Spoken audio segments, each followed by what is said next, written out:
Well, hello and welcome to another episode of The Unlicensed Counselor. My name is Steve Moak. I am the Unlicensed Counselor. And as always, so grateful to be here on this beautiful, hot, sunny, hot Scottsdale, Arizona day. Man, is it a good day to be alive, right? Lots going on in the world, lots of good stuff, interesting topics I want to bring to your eyes and ears today. I had this on the mind over the course of the last week. Look, the Unlicensed Counselor is about kind of bite-sized, practical things. I like to give you some stuff, solution-focused type counseling in about a half hour.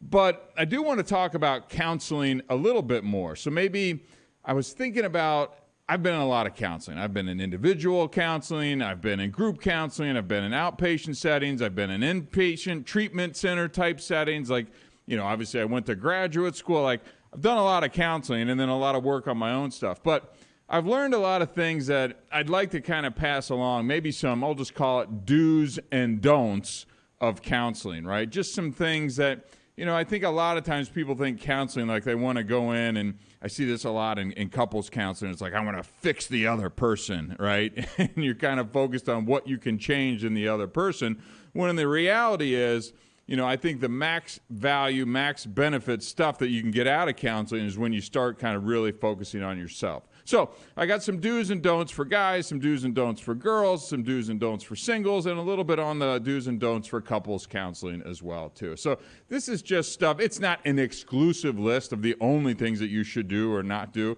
but it's a list I've kind of put together over time of somebody who's put in some man hours into the old counseling world. So I want to dig into that in just a second, but I want to say a big thank you to our continued sponsor, our friends over at BetterDrugTest.com. If you need a drug test for at home, go to BetterDrugTest.com. Pick up one of these at-home tests. You've heard me talk about it. I've used the test myself. If you're in the market for an at-home drug or alcohol test, go to BetterDrugTest.com and pick this up. Also like to plug the Stop Starts Here. This is the nonprofit work that I do. This is an organization I actually co-founded with some other folks. We do youth drug abuse prevention messaging focused solely on social media. We encourage all the kids out there to follow it, but we also encourage the parents to give us a follow as well, too. We actually created a parents prevention playbook that I'm very proud of, and I encourage you to go to thestopstartshere.org. Download. That's a free download as well, too. We want to give you, the parents, as many tools to kind of, help arm yourself in this fight against drug addiction. So, and then last shameless plug for myself, we're finally starting to get a little bit of a following over on the YouTube as well, too. And by the way, we're posting tons of clips. If you don't have time for the 30-minute show, which I hope that you do, and given the numbers that I'm seeing coming in on downloads and subscribers, I think you do, and a big thank you. But go over to YouTube. You can find bits and bites on different topics that we have posted. I post a ton of different clips there on Instagram, on Facebook. Give us a follow. But we're really trying to build up the YouTube channel as well. And last little nugget, we're actually, given that the show continues to progress, we're going to be taking on some new sponsors as well, too. So if you or someone in a relevant industry would be interested in sponsoring or advertising on the Unlicensed Counselor podcast, please reach out to me directly at steve@theunlicensedcounselor.com. So, okay, cool. Good stuff. So, again, put a lot of man hours into counseling, right? So I just wanted to throw some of this stuff in you because I have a lot of people talk to me about, hey, where do I go? What type of counseling do I need? Who should I talk to? How much does it cost? All this type of thing. First of all, I will say counseling has become more difficult to get into. Just to find someone that you can get into is challenging. Don't be surprised if you see a wait list, right? Especially if maybe someone's a little more reputable or they have a good, kind of reputation where they're at in your town. Getting into insurance-based treatment is challenging as well, too. Those folks are full. People understand the benefits of counseling. So just be aware that if you think you would like to, start that journey now so that you can kind of find the right place. But don't be surprised if you're spending a couple $100 an hour to sit down with a counselor as well, too. And, depending on your situation, and depending on what you're looking for, yes, there are some more specific or kind of fields of expertise, if it's substance abuse or different things like that you may want to try and find someone with that's related experience in that field.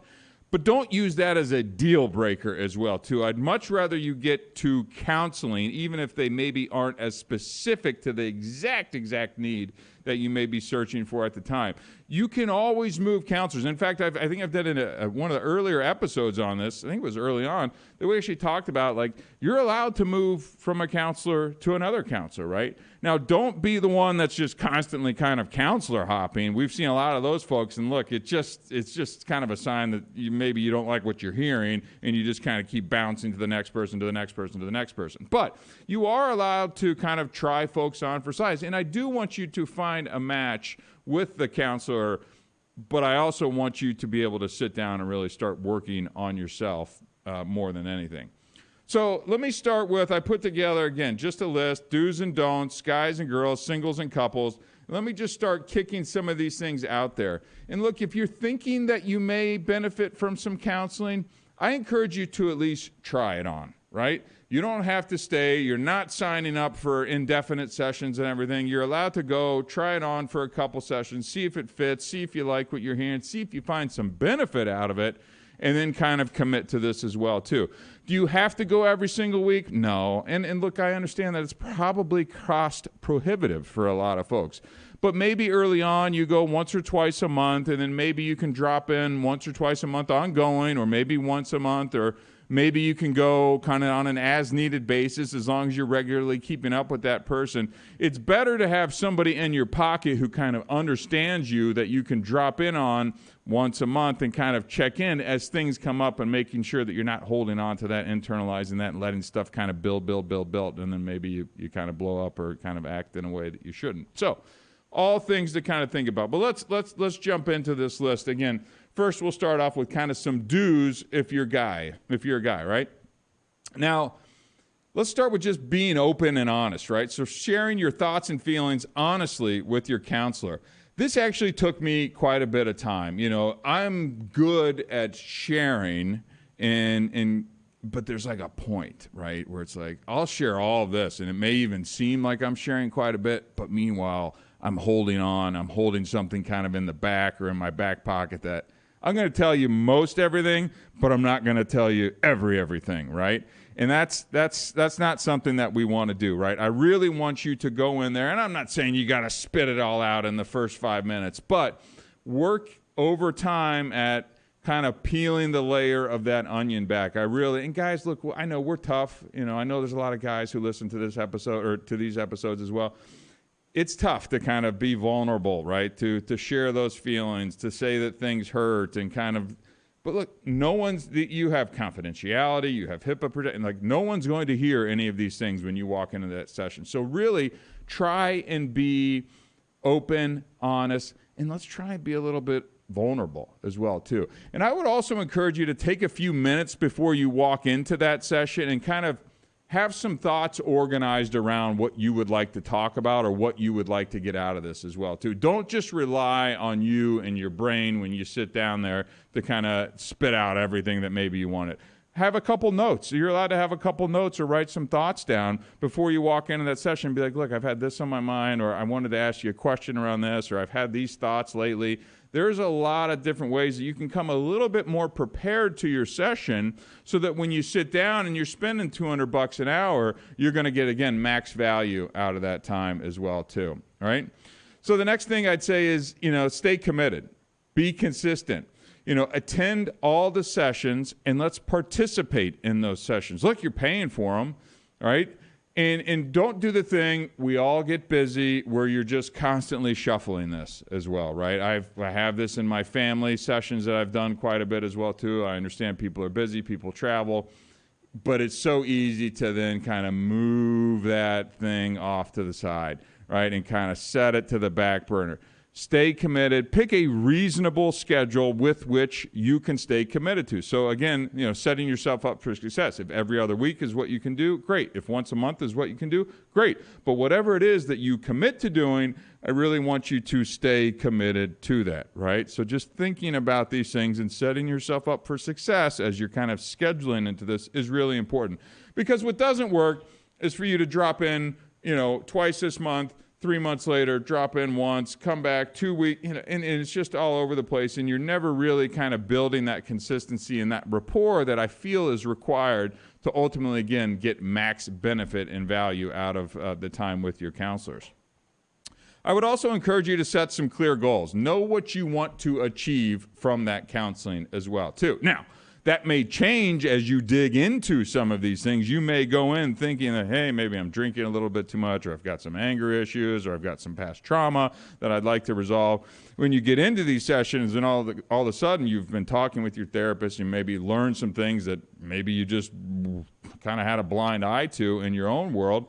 And now you're going, oh, wow, maybe my goals have changed in terms of this. I need to be a better communicator. I need to open up more. I need to be more whatever it is. But let's set some clear goals at the beginning and communicate those with your therapist. And they should kind of give you some, feedback on, hey, those are good, but let's maybe add this as well too.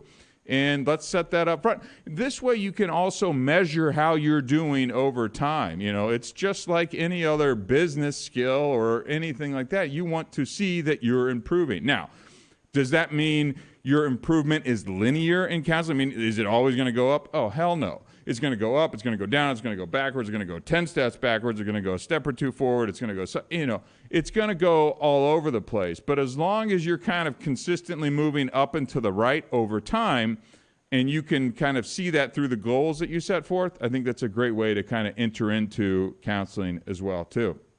Now, the other thing I would say is, let's make sure that we're patient when we're going into these sessions as well, too. This I see time and time again, especially in the treatment center setting that I worked at. And again, I wasn't doing counseling. I was just a tech within the treatment center. But you walk, you see folks, they come in, they're in really rough shape, but maybe they're committed and excited to get sober and want to get things going, but they got a lot going on. They get in with their therapist, they get in, they get their family and their friends there, they're doing group counseling, I don't want, and it's like, okay, I got 28 days in this treatment center, I'm going to come out of this thing fixed. It's not exactly how counseling works, right? You have to be patient with the process. I mean, look, most of the time, the things that you were doing to get you into the counseling were years, right? So to unpack all of those things that you've done over the years that kind of maybe led to some of the challenges, we'll call them nicely, it's going to take some time. And you need to have some patience in order to make sure that you're going to make progress. And go easy on yourself, too. Don't be so damn judgmental on yourself when you're going through this process. It takes time. Go easy on yourself. Be patient, right? It's going to take the time that it's going to take. That's just the way that this stuff works. At the same time, I would also say, be sure you're taking responsibility for your part in any of the issues that are being discussed while you're in counseling. It is so easy to get in here and start pointing the finger at my dad and my mom and my brother and my wife and the kids and the job and my boss and all these other things that are going on there in the world. When really you're pointing back, when you're pointing out there, what do they say? There's, 4 fingers pointing back at you, or one of those phrases that I always kind of botch or something like that. But you know what I'm talking about, right? Make sure that you're looking at your role in all of these things too. You're not sitting in counseling, let me say it again. You shouldn't be sitting in counseling thinking you're going to change everybody else's behavior. What you can do as you're sitting in counseling is be looking at yourself and working on the things and finding things that you can improve on, or maybe coping skills to then better deal with maybe some of those folks who may be challenging in your life. But you got to take some responsibility, right? And the last thing I will say on the do's for the guys is, this may surprise some people. Like, you may get some homework, right? You may get some sheets. You may get some worksheets. Do your homework. Do the assignments. Practice the skills that your therapist may give you, or any exercises or worksheets. There's even some apps that are out there that I've seen some therapists kind of tell people to download in couple settings and things. Like, do the homework outside of the sessions. You're going to then come into the next session with, that worked, that didn't work, I didn't like how I felt when I said this, or I couldn't do that, I tried this and it was just too complicated. And that's going to give you and the therapist more stuff to kind of work on as well too. Right? So those are some of the things I do want to see you doing as you're going into the therapy session. So again, here's some don'ts. And look, I kind of broke it into guys and girls. Can they be somewhat interchangeable? Sure. But I like to kind of give some specific direction. That's what we do here at the Unlicensed Counselor, is kind of practical, bite-sized, solution-focused type counseling. So some don'ts for guys on when you're walking into counseling. don't avoid blame, right? Don't focus on blaming others for your issue. Just what I was kind of talking about. Don't sit here and start just pointing the finger at everybody else. It's the natural reaction when you get in there and you're in a safe place and you got all this stuff. You're coming in with a head of steam because usually you don't walk into counseling on a winning streak, right? You're not going in there because your life's perfect and you just want to tell somebody how perfect your life is. You want to go in there and you got stuff going on. But don't just come in there and try and avoid the blame, right? Next thing, let's not stay silent. I want you to be talking. I don't want you bottling up all of those things. Again, you're paying for this time to be there. Don't stay silent, right? Let's make sure that it can be slowly, too. I mean, warm up. There's a rapport and a relationship and some trust that you have to build there with the therapist as well, too. You don't have to come in like a fire hose and just spray them with every life story going back to when you were, 6 months old. But just fight the urge to kind of sit there and be quiet. I want you to just slowly kind of build up that rapport and start to open up more. Again, don't expect immediate results as well, too. Don't expect instant solutions to complex problems. Pretty straightforward. Now, the only other thing, and I say this a lot with being the unlicensed counselor, is it feels like counseling got away from problem solving a little bit, and it just turned into talk and talk and talk.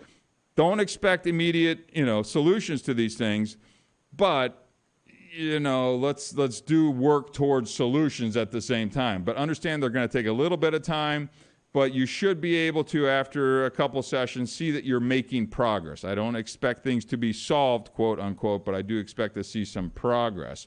Just don't expect that stuff immediately. You don't go in, you come out fixed, right? That's just not how this works. The next thing is just don't dismiss the feelings part of this, right? Don't downplay your emotions or the emotions of others, right? Come into there wanting to express your emotions around certain things. This is very important. So don't downplay yours. I do this a lot where it's like, I'll give you a little bit, but I don't give you the full thing, right? I won't give you the full thing that, hey, that really hurt. That really upset me. That really frustrated me. And start to use some words like that, or I felt, I feel, using those kind of I words to help do this, right? And a lot of talking there. Last thing is don't be passive, right? I want you to be engaged with your therapist. I want you to be a part of your session. This person is not here to fix you. This person is here to work with you. That is a two-way street, so you need to be active, engaged, present. That's why I encourage you to come in with some notes coming into these sessions. Hey, here are some of the things I was thinking about this week.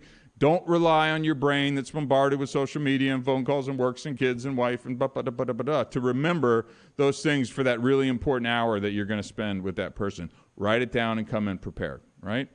Okay, cool. Let's hit some coffee so we can hit this next couple sessions.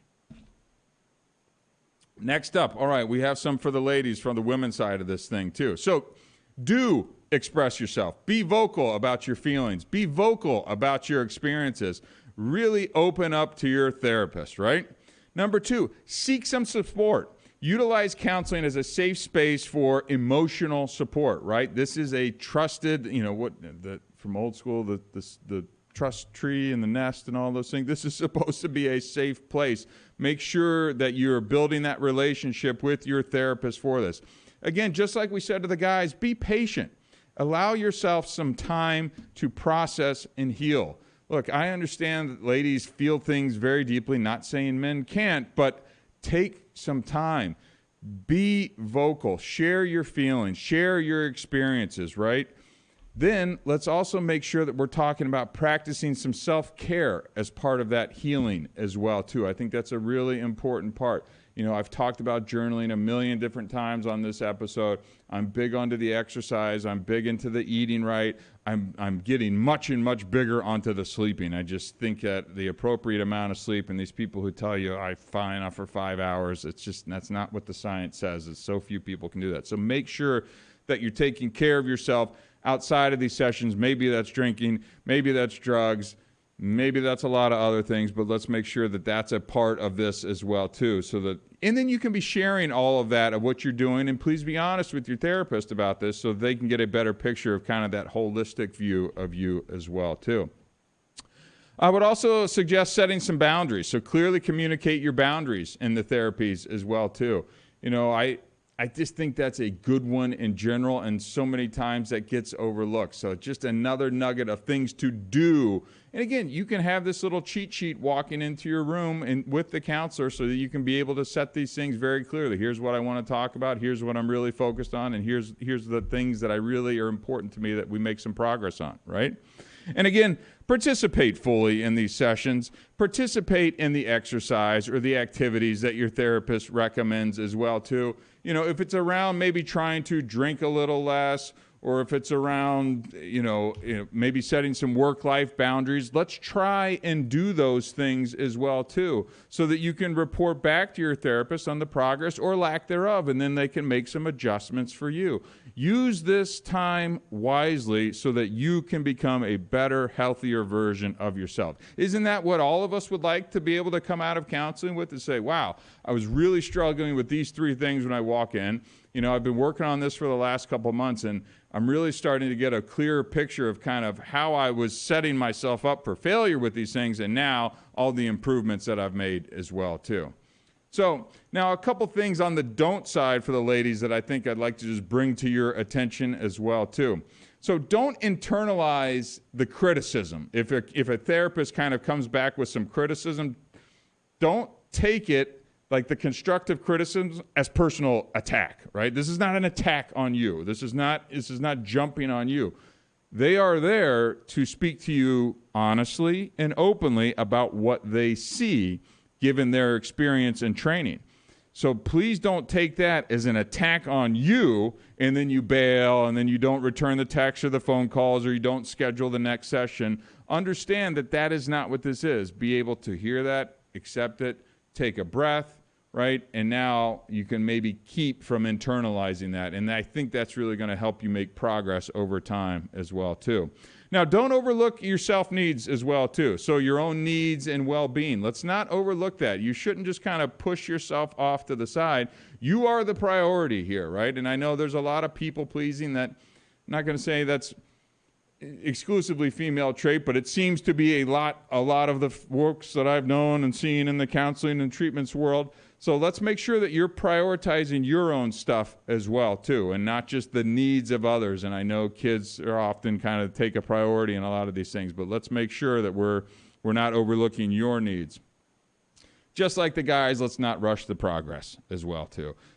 Rome wasn't built in a day. The issues that you walked into the room with are complex. They're going to take a lot of time. They're going to take a lot of thought. They're going to take some effort to kind of look at things from different ways and change your perspective, maybe change your perspective, or uncover things that may lead to why you were wired this way or not, right? But at the same time, don't hold back when you're in these sessions. Don't hold back the emotions, the thoughts, the fear of judgment. Get it out.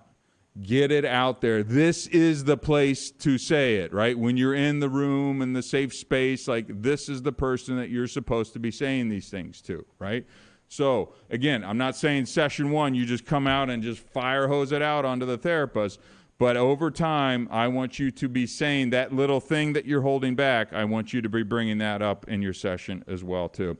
And last but not least, don't avoid the vulnerability, right? Don't be afraid to be vulnerable. It is a strength in therapy, not a weakness, right? So again, are most of those kind of interchangeable between guys and girls? For the most part, but I do just like to break it out so, guys can kind of hear something, ladies can kind of hear something, and maybe it'll resonate a little bit more closely with them. Now, let me jump into some of the couples counseling. This is, I did a lot of couples counseling. Some might say successfully or unsuccessfully. Question mark, right? Again, I don't come on here as the unlicensed counselor and say that I'm perfect. I have a lot of lived life experience, and that's where a lot of this comes from. And then you couple in graduate school on top of that, and I have thoughts on things. I have thoughts, and you get the benefits of those thoughts and experiences, right? Now, let's do some do's for kind of couples counseling, right?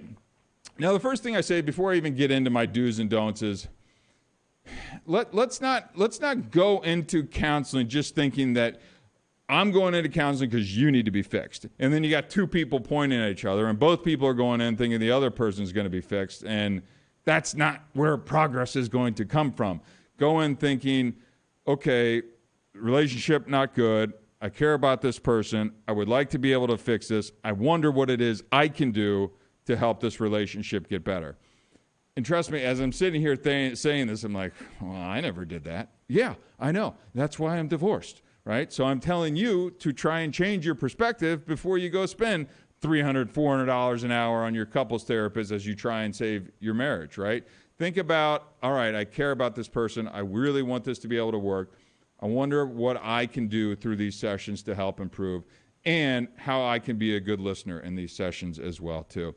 So just something to think about as you're getting ready to walk into these. So again, some do's on the couples therapy as well, too. Communicate openly. Foster open and honest communication with your partner. I'll even say, obviously you want to be open and honest in therapy. I'd really try and be maybe the best listener you've ever been in your life when you're going into these things as well, too.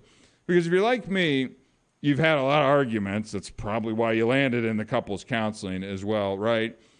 And immediately, like, she'll start talking, he'll start talking, your brain starts telling you the things that it's always told you. So you're not actually hearing maybe the things that she might be telling you for the first time or in a different way.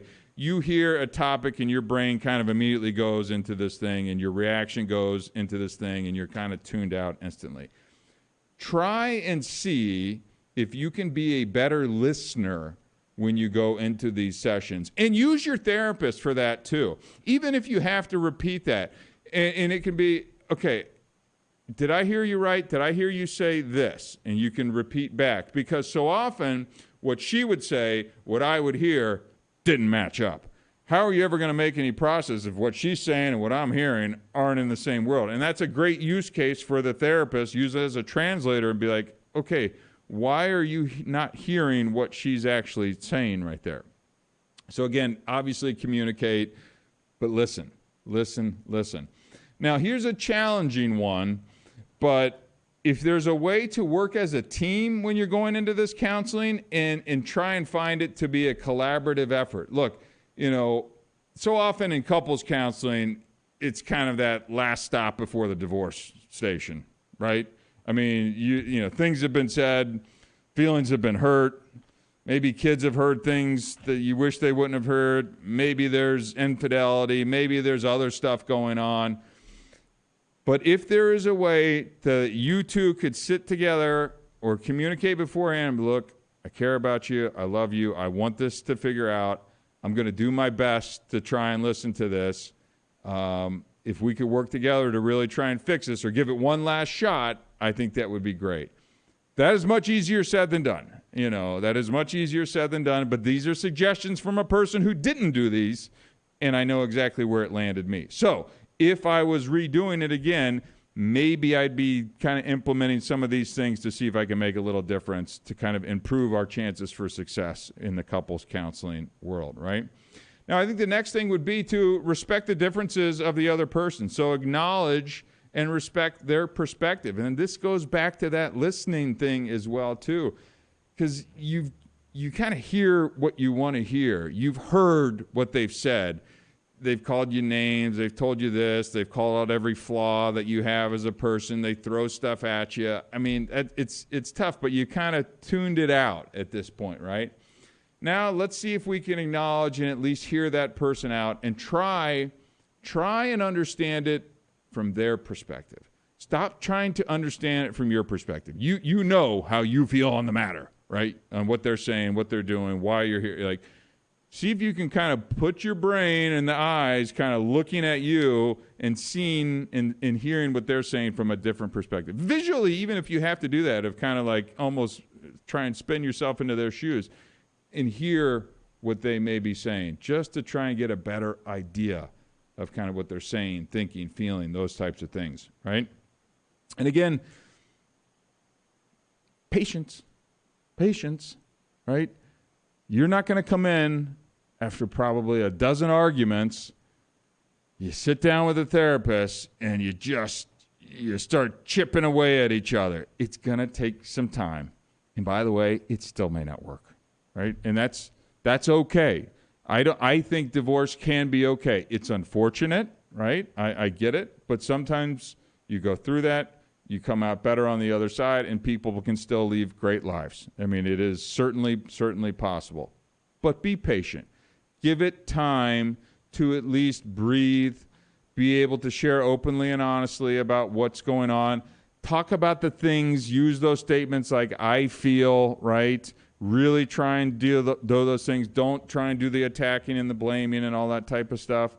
Give it time to work. The therapists, I feel like sometimes they come in and people expect they're like magicians or something like that. It's like, waha, and now you're fixed. Now, it doesn't work like that. It's really just a nuanced thing about how this person can help you navigate complex situations. And that takes time. So give it the appropriate amount of time. Now, the last thing, too, is, again, stay committed to this, but also do the homework in between the sessions. This was something that I think our therapist did really well, and I'm not sure if we fully executed on our end, right, is, hey, there's a couples app where it'll ask you questions, you each answer it, and I don't remember the name of the app that we use, you each answer them, and then you can get together and kind of review the answer, and it's like, oh, hell, I didn't know you thought that way about this, or I didn't know that way. And there were other worksheets that we did together. It was like, list out these things. How do you feel about these things? And then you'd come back together and talk about it. It's like, oh, my gosh, well, no wonder. How could we ever agree on anything if you think this way or you think this way?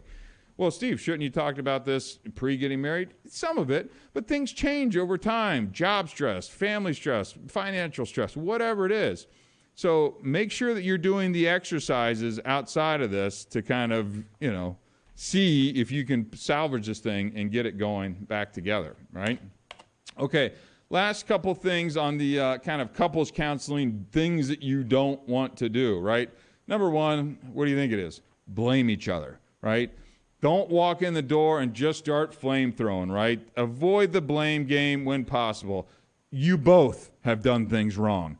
You both have said things that were mean and that you probably wish you didn't said, right? So just accept the fact that, that's probably what happened. I mean, I've seen enough of these things. So don't walk in and just start blaming it. It's a natural thing to do. And look, it's going to pop its ugly head up during the sessions. But try and avoid that. And ask your therapist to maybe help you mitigate with that as well, too. And obviously, don't withhold your feelings. Don't keep them bottled up. Be able to share. But, and I'll say this to guys specifically as well, don't just go to the anger thing as well. And a good therapist, a good counselor is going to be able to kind of see you maybe getting angry, but let's see what's that underlying emotion under the anger. Are you scared of something? Is there a fear that's underneath that? A lot of times. In fact, I'd say most of the times it is, right? So look at the thing that's underneath. It's easy to get angry and frustrated, but really, I would say, talk to your therapist. Like, why do I get so angry when she says this? Why do I go from 0 to 10 instantly because of these things, right? And be able to express that and not just using kind of the angry thing as part of it. As is with all of these, don't expect the instant change. And again, I'm not trying to be a Debbie Downer, but it may not change at all. Counselors do not rescue marriages. You two have the ability to potentially save it. They can give you the bumpers and guidelines and tools and exercises to do this. They will not save your marriage. You doing the work in these sessions and outside of the sessions will be the ones that will potentially be able to save this. But don't expect that to happen overnight.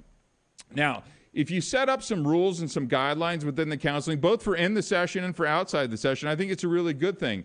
But don't disregard those boundaries as well, too. If you have things that come up in the session that, maybe she doesn't close the doors around the house, or she's late for everything, or whatever it is, and then you go out and those things kind of come up, I'd have a plan on how you want to address the challenging things so that you don't do it at home, but you can bring it into the session and discuss them there. Right? So I'd have a plan around how you want to handle those things, and don't disregard those boundaries. So if you say you're going to do something and say, I'm going to write these down, I'm going to take it, we're going to talk about it in the session. Don't go home, she does, or he does, whatever the thing is that pisses you off, and then blow up and set yourself back, in a huge amount of time. Right? Okay, last but not least, don't neglect effort. Don't stop putting in the effort, especially if you start seeing a little bit of progress, right? you got to stay committed to these things. Don't use these sessions as a way to then, like when you walk out the door, to beat someone over the head with it. Well, in the session you said, or the therapist said that you need to do this. Like, you're going to see some good things. If you're doing the work, if you're doing the exercises, if you're really trying to focus on how you can improve in these relationships, you're going to start seeing some progress. Don't neglect that. Make sure that you're putting in that effort. Make sure that you're actually recognizing the improvement that you're making over time as well too. And then just go slowly with these things. And I think that you're going to be happy with the outcome. The outcome still may be divorce, but if you can come out of it a better person, and maybe this will actually help in the parting of the ways too. If you're able to improve as a person through this, that's a good outcome as well too. Because look, these are tough situations. I get it. I really get it. And I sympathize for folks who are going through it. I've been there myself. It's hard. It's gut-wrenching. You get kids. You get all this stuff tied into it. Like, it's hard.